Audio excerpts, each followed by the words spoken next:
last time out, we saw madness in downtown. Kegs took an impressive lead and took the 25 points, but with others not far behind, everything is to play for. Hello there, Six Axis, my name is Chuggy, and welcome back to the Apocalypse.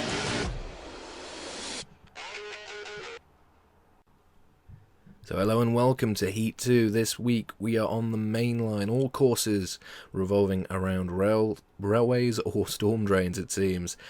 Today we are here to follow what happens next after Kegs' impressive victory in week 1. Will he be able to extend his league in the mud plugger? Don't count out anyone else though. There was plenty of other action from drivers such as Death in Flames, Tom Jakes, Top Gear Sam and Project J, all in contention last week. Anything could happen this week. So without further ado, let's get to race 1. So here we are on the grid for race 1 this week on the main line. These courses all feature either storm drains or tunnels. Very, very little space for side-by-side action, but this week we start off with Tom Jakes in the racing truck. This is going to be a sheer battle of who can get track position. So off the start, a solid start, a little bit of carnage going on around. But we've got Kegs yet again starting to take a demanding lead into turn 1. Tom taking a nice line with the racing truck, using the water to cool down the engine. Nice solid start. Kegs already trying to make a massive lead for himself, and we've already got a disqualification. Storm has been disqualified, unfortunate. But as we can see, this course very rugged, very varied, not as much tarmac as we saw down in downtown last time out. This should suit certainly the racing truck and also Kegs' mud plugger. Into the first tunnel section of this race. Looks like we've got some spectators down in the tunnels with some Molotov cocktails to keep things interesting. And one trying to get even closer to the action yet again.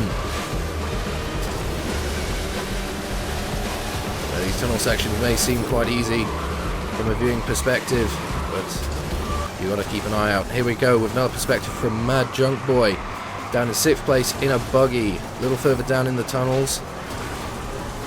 It's like a bit of a scrap going on between 6th and 5th, desperately trying to gain some time. Up we come out of the tunnels for the first time into the train station, pushing the boost right to the limit, and oh no, there goes the front axle of the buggy. One of the many things you have to be aware of while driving the buggies is, of course, that they are slightly more fragile than some of the other vehicles. Faster, though, as the upside. So unfortunately, a little incident there has put him down into 7th place. Now chasing Tony Crawley back for 6th. Back into the first corner, a nice line, taking the inside. He is now back up to 6th, but Tony, no doubt, will be hot on his heels. So plenty of boost being used to try and maximise the gap, and there's Tony straight back, straight over the top of the buggy, getting nice and personal. If this was burnout, he would have been taken out. But there we go, it's still getting personal. We got a pit manoeuvre, and that's him down into the chasm. That's going to have to be a reset to track to get back into the action. Undusted down into 7th after that little scrap. Great little scrap going on for the midfield positions. Back into the tunnel. Fortunately, not too many other cars around, but more Molotovs coming down at him. Back on board now with Project J from last week, still in the muscle car. Muscle car might have a few difficulties on some of the jumpier sections, but in the tunnels, it should be nice and strong. Flat surfaces, plenty of space to get the power down. Taking some nice lines, but unfortunately, it looks like, again, the low ground clearance has caught him. Come on. Oh, no. And somehow he's Austin Powers it onto the side of his car there. After a bit of a reset, he's lost a few positions. We've got the nice battle here. We've got Mad Junk Boy again. Oh, there's some collision. And another collision. There we go. Front axle broken on the rally car, unfortunately. But not too much ground lost, actually. There's Mad Junk Boy back. And that's a takeout right there. So some instant karmic revenge there for a little bit of battling. All going on up and down the field, as it seems. Coming on to lap 3 or 4, back into the first right-hander and into the second right-hander inside this sewage pipe, making full use of the walls there, and down out into this rather open, rugged section. This should be where the muscle car has a few difficulties. None at all, though, for Project J. Plenty of airtime, avoiding all the small little incidents going on around, hunting down 5th place. No doubt, though, Mad Junk Boy will be in pursuit. Back into the tunnels yet again, and a little bit of oversteer has caught the muscle car yet again. We're now on board with G-Town down in 10th place. Just coming through the rugged section we just saw Project J go through. Buggy should have no problem here whatsoever. Very, very, very soft suspension should mean it could take all the bumps with no problem whatsoever. Should have some decent speed behind it as well. And as we can see, no problems going over the bumps and the rails down here in the subway tunnels. Catching up on the next... Oh no! Catching up on the next car literally because it had crashed. Unfortunately, G-Town then got caught out with the wreck. Down into 11th place now. Scrapping for position in the tunnels, and this is what we're going to be seeing a lot of. Not much space down here. Every inch counts for these drivers with the territory they can gain, not only in distance, but in track width. And oh dear, looks like G-Town just got caught out there with the bit of concrete there in the centre of the tunnel. Taking a very early wide line though into that second tunnel, not to make the same mistake twice. Great idea. And down again through the train station, onto the tracks, past the platforms, avoiding all the devastation, gaining time and positions with it, and we're now very quickly catching up with 9th place, which is THL Network. Looks like he's driving a rally car, might be wrong there, and nicely round the final corner. Now we're on board with Death in Flames, who's right up at the front of the pack. Looks like we've got some action for first place. We've just lapped a car by the looks of it. It's the final lap for these guys. Coming around the last corner, looks like a train is on fire. There's another lapped car. Will it be lapped in time? We won't know, but there's the finish. Death in Flames, a solid victory, and it looks like Kegs was just behind there in the mud plugger. Looks like a stylish finish right there. So there we go, after the first race. A great win for Death in Flames there, a 5-minute 38, followed by Kegs very closely behind, a 5 minutes 39. Storm was unfortunately disqualified, so he will come last in the standings, but let's wait for the rest of the field to come in. I think this, look at the time difference back to third. Tom coming in third place, a full 20 or so seconds behind Kegs. An impeccable race by Death in Flames and Kegs there, setting themselves up very well indeed for this week's heats. Remember, of course, that positions are valuable, but it's the overall time which is taken into consideration for your race victory. So as the rest of the field come in, Mad Junk Boy takes 4th with Top Gear Sam in 5th, Project J comes in 6th, Online Assassin 77 in 7th, Tony Corley comes in 8th, and the rest of the field do not finish. So after a dramatic race, Death in Flames takes win number 1 this week, followed very closely by Kegs 11. The amazing factor here, though, is those two drivers were 20 seconds clear of third place, of Tom Jakes. That is an incredible margin to take through into Heat 2. Not to mention that several cars did not even finish the race. Let's see if any of those drivers can redeem themselves in Race 2. So here we are on Race 2, back in the tunnels. This time we're riding firstly on board with Death in Flames. Let's see what happens off the start. So a little bit of a slow start there, unfortunately. The rear-wheel drive nature of this muscle car, I believe, seems to be catching Death in Flames out there, but it's chaos off the start. Cracking start by several vehicles around the grid, and looks like everything's starting to settle down as we go for the first time towards the train station. We've got vehicles taking the high line, and there's a train taking the very literal high line, and that doesn't look like to work out as well for that train driver. No doubt someone will be mad at him for doing that, but everyone wants to get in on the action. So we have Death in Flames in third, challenging Junk Boy straight through, chasing down Tom for first. It's all go.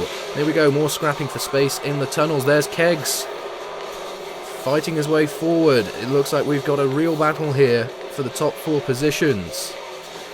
Nice and competitive. It's what we like to see. Anything could happen. This is Motorstorm. So back through the underground, past the train stations, and we've got a massive explosion ahead. Death in Flames using all the boost as we move away to Tom, who's in first place in the racing truck. Using the water to cool the engines. Using the boost, and then using the water again to cool down his engine and get maximum power. We've got a car right behind, and he's just gone through some spectators. It looks like the military isn't too keen on this race happening. Shame we are. Going around, completing the first lap into turn 1 yet again. And there goes Craig's 11, sure enough, in the mud plugger. Nice pass on the outside, but Tom's having none of it. He goes for a ram, and it doesn't work out. He gets taken out and spun round, by Kegs, but not too much ground lost, interestingly. Down into third with Kegs in second, it looks like. That means someone's made a very good move for first. So this is, again, the issue. Cars which try and scrap with each other to overtake one another, slow each other down, and give someone else the opportunity to catch up. So an interesting battle, no doubt, to be had between Tom and Kegs here for second place. Down through the subway system, still heading out into the tunnels, and there is first place. They've been caught up. It's Death in Flames. And look at that, another pit maneuver there by Kegs, taking Death in Flames out of the action. Unfortunate, but that is the way some of these things go. Now we're on board with Mad Junk Boy, who's down in 6th, just about to pass, and in fact has passed where Death in Flames had his little pit maneuver there. Nicely jumped, a little bit of a not so clean landing, but never mind. All the four wheels did make it to the ground eventually, and they aren't all in pieces. So as we come up to complete the second lap, some spectators still not getting the hint that this is a racetrack. As we come around turn 1 for the third time, Top Gear Sam on the motorcycle ahead in 5th place. Junk Boy hunting him down in the buggy. And yet again, more spectators clearly want to try and visit the hospital. So as we go into the train station yet again, more devastation caused by that train given the last race. Down into the tunnels for another time. Seems like Top Gear Sam's put a bit of a gap out to the buggy here. Let's see what happens further along the road. So back through, and here we are, on board with Project J, also in the tunnels, up in 3rd position, challenging. We've got a real scrap going on behind. There'll be no doubt a scrap going on in front for 1st and 2nd. Across the gap, down into the sewer tunnel yet again. Here comes 2nd place by the looks of it. It's Tom Jakes in the racing truck being caught rapidly by the muscle car. Colossal shunt from Project J in the muscle car to Tom in the racing truck. Scrapping for 2nd place as we enter the final lap. Everything literally to play for. Beautiful drifting maneuver using the boost to keep the power going, but oh no! Unfortunately, Captain, how did you ram the muscle car there got a little bit caught out. Terrible shame that. Nicely jumped though, and nicely held on 2 wheels yet again. Something tells me that Project J perhaps wants to be a motorcycle, who knows. Back into the train station and down into the subway for the final time. All to play for as Project J is down in 4th place in the muscle car. And here we go with G-Town in the buggy, currently down in 13th place. Heading towards the massive cavernous jump, just coming to the exit of the subway section, which Project J just entered in the muscle car. Across the gap very nicely indeed, down in the water, cooling the engine to get maximum boost, taking an alternate path to the others. Interesting to see if this will work out for G-Town or not. We will see. Out into the storm drain for the final time for G-Town, coming down to the start finish, and that looked like 1st place going across the line just behind G-Town. Looks like G-Town's going to have a lot of work to do to try and make it back to the line in time. So no sign of 14th place behind him at this point. No sign of 12th, unfortunately, either, is the harsh reality of Motorstorm. But a solid performance being put in here, not giving up. It's what we like to see. Down into the train station, through the subway tunnels, and unfortunately the very fragile nature of the buggy caught out G-Town there. Unfortunate. So down through the rail network here, pushing the boost to the limit, trying to gain every possible meter on the next car ahead. A nice bit of cooling down there from an air conditioning unit, I think, going topside. Again, an alternate line here compared to the others. Taking the outside line back down into the tunnel with 7 seconds remaining on the clock. Unfortunately, I don't think G-Town's going to make it, but a solid effort nonetheless. And there's the race. So as we can see, Kegs took the race win there yet again. And after yet another action-packed race, Kegs has walked away with a victory, a full 7 seconds ahead of 2nd place. A race, I think we can all agree, action-packed, lots of driver pit manoeuvring going on, fighting for all the critical space available in the train tunnels. Let's see if that continues in race 3. And here we go with the 3rd and final race today from Mainline. Riding on board firstly with Project J in the muscle car. Let's see what happens off the start. So yet again, caught out a little bit by the gradient of the storm drain here. It looks like there's all sorts of contact off the start. Online Assassin there on the motorcycle, making a push forward. Looks like I had a rally car involved in an accident there, and oh no, Project J's caught out by some scenery. Not too much damage done though off the start. Into turn 1, it looks like we've got all sorts of vehicles pushing around together, trying to find their route through this tunnel, which has been damaged slightly. There's Tom, another shunt. It looks like that hasn't worked out for Tom there, unfortunately. Battling with the rally car there. Full position, boost being pushed to the limit. There goes Tom, there's Storm in the buggy. As I said before, this is going to be a real fight for track position and space in these tight, narrow tunnels. Great recovery though from Project J up into 6th place. Here we are on board with Death in Flames in 2nd. Seems to have broken away from the pack, overcooked it a bit into the first corner, has flipped the car, and unfortunately that's destroyed his front axle. Pity that, but never mind, hopefully we'll learn for the next one. Off we go, nicely recovered, maximising the boost in the car. That's what I would like to see, not giving up. Nice bit of airtime. As with the first race, this section is a little unsettled, so the slightly higher suspension vehicle should have a good roll or go here. So we are turning right into the sewer tunnels. Thankfully not too many other cars to share the space with, so I can prioritise picking the optimum line. Death in Flames doing a grand job here, coming through onto the storm drain for the 2nd time. About to start lap 3. Using the water to cool down the engine, threading a line in between the bridge supports, round turn 1. This is where he overcooked it last time. It looks like he's done the same thing. Will he get away? No! Broken the axle again. Unfortunate. They're going to be losing time to 1st place. Well, Kegs has won this round, let me just say. Here we are on board with Mad Junk Boy in the buggy, now just behind Death in Flames in 3rd place. Again, using all the boost he physically can, and we're into the slightly rougher section. The buggy should have a great advantage here, catching up the muscle-rally car of Death in Flames. Down into the sewage pipes yet again, taking this right-hand line. Seems to be a little bit quicker perhaps than the left-hand line, just on the grounds of it seems a bit shorter. Irrespective, comes out into the storm drain for a 3rd time, maximising the boost onto the final lap. A little bit of engine cooling, then more boost usage. Get as much boost through the engine as possible to get yourself going as quickly as possible. Nice tight inside line round turn 1 into the tunnel, and using all the wall available on the next right-hander to maximise the speed through. Down into the rugged section here. Buggy, no problems, no complaints, taking all the little bumps in its stride. And now we're on board with Tom. We've got 50 seconds to go. The winner has finished. Tom down in 7th, chasing Storm in 6th. Storm's in a buggy, Tom's on a racing truck. This should be close. Both should have a little bit of ground clearance. Both should have the ability to clear these jumps with ease. Coming to this right-hand line, it's going to be a real scrap to the finish. Let's see who can get their lines right. There we go, Tom's taken a little nudge, and there goes Storm. By the looks of it, he's been wrecked. Tom has won that little battle there of track position. Out into the storm drain for the final time, boosting towards the line, and that's the race. Tom finishing a solid 6th place there. So as we can see, Kegs has won the race by a massive 12-second margin. That surely will help him in his quest to win this heat. Death in Flames came 2nd there, followed by the field.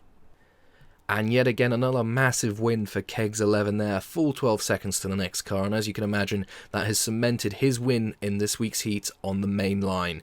He was followed by Death in Flames in 2nd for 18 points. Mad Junk Boy in the buggy came home in 3rd with 15. Tom in the racing truck follows with 12 points as well. And as you can probably imagine, the overall standings now show Kegs 11 with a maximum 50 out of 50 points, with the rest of the field very close behind, everything to play for. So, I've been Chuggy, and I just want to say thank you very much for joining us this week again for the 2nd heat in the 6-axis Motorstorm Apocalypse Championship, and no doubt we'll be seeing you next time out on the boardwalk.